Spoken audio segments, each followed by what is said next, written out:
what's up? This is Darnell Mason for MMA Hawaii. Right now, hey, you may have seen him last week.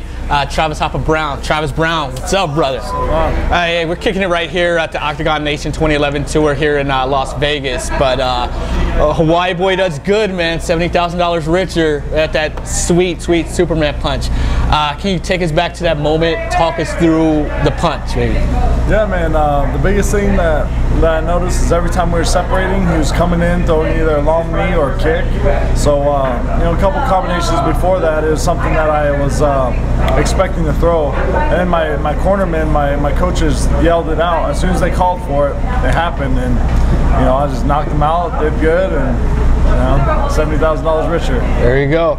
I guess a little bit earlier in the fight, one part where I was scared is, but she fought out of it great. Like, he locked up the anaconda. I was like, oh no, was it deep?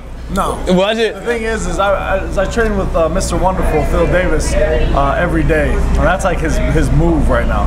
So he was locking that up on me so many times I would get frustrated. Finally one day I broke down. I asked him and asked Lloyd, how the hell do I defend that?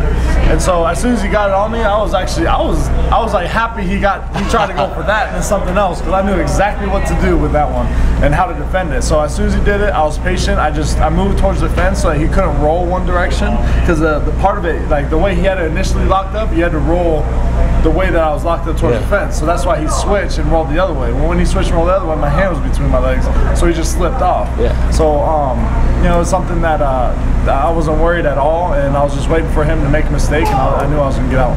Man, you're growing up, you know, on the I guess slightly mean streets of Hawaii. As a fighter, when did you know it was the right time to come to the mainland and step your game up? When did you know it was the right time? You know, actually, all I used to do, I used to just like fight just like anybody else, like, you know, just at the bar or street fights and stuff like that. So I never really even took this serious. I was into like team sports, basketball, that kind of stuff.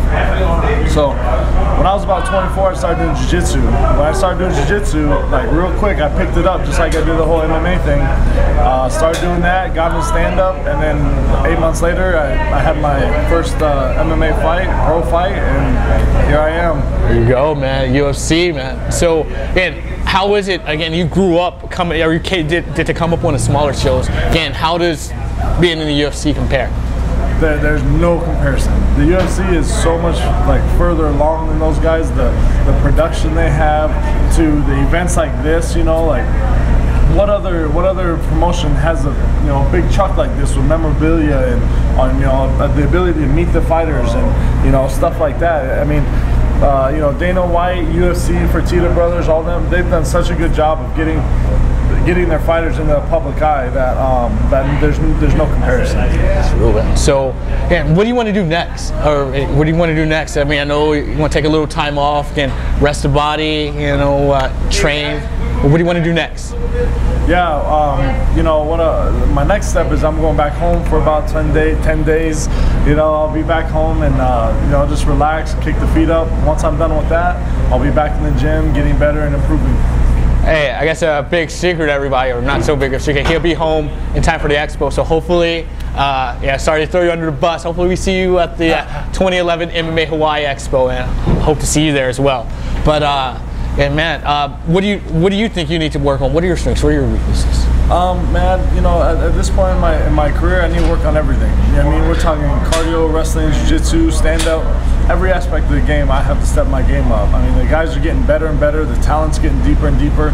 We're getting real athletes in the sport now, and so it's something that, you know, on a daily basis, you have to work on every aspect of your game. Go ahead and, I guess, shout out your coaches and your sponsors, those guys who helped you get here.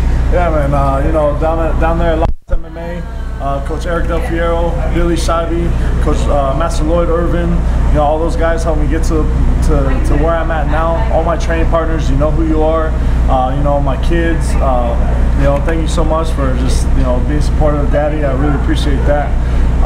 You know, everybody, man, everybody that's been there, all the fans too. You know, the fans are what make us go out there and fight in the octagon, you know, every day and go to practice every day. So, you know, it's something that, you know, I really appreciate. Oh, hey, for Travis, this is Darnell Mason, MMA Hawaii, always real people, real fighters, real pay. Thank you, brother. Good.